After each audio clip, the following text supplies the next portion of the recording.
would end after a certain number of projects were funded, and then it kept going.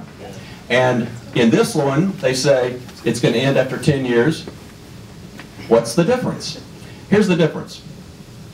The 400 was promises made by politicians who are no longer there, wasn't written into law, and the new folks said, we still have unfinished business, we're going to keep this toll going a little while longer.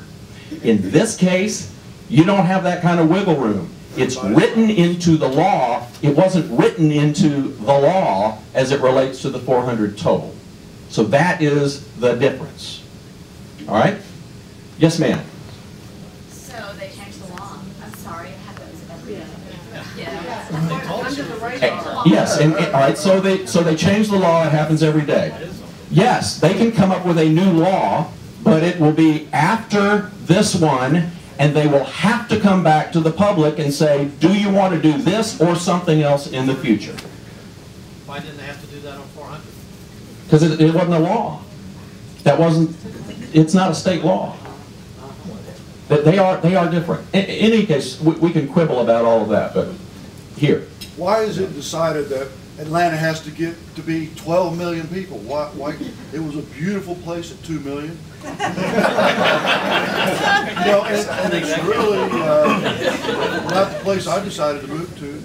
It's a beautiful place today, but why do we have to be such a center when the rest of Georgia is trying to catch up with Atlanta? Well, you know, why do we have to be bigger? To be better. Why does Atlanta have to be bigger and better? No. Bigger to be better. What? Okay.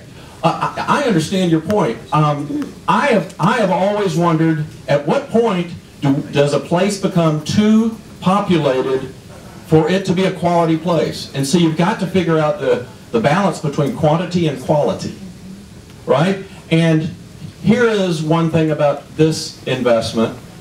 You're going to be investing, you would be investing in multiple modes of transportation, which provides options that people don't have today for how they get around, so that things will function better, and you might be able to create more livable communities that take advantage of transportation investments rather than chasing development with new transportation alternatives.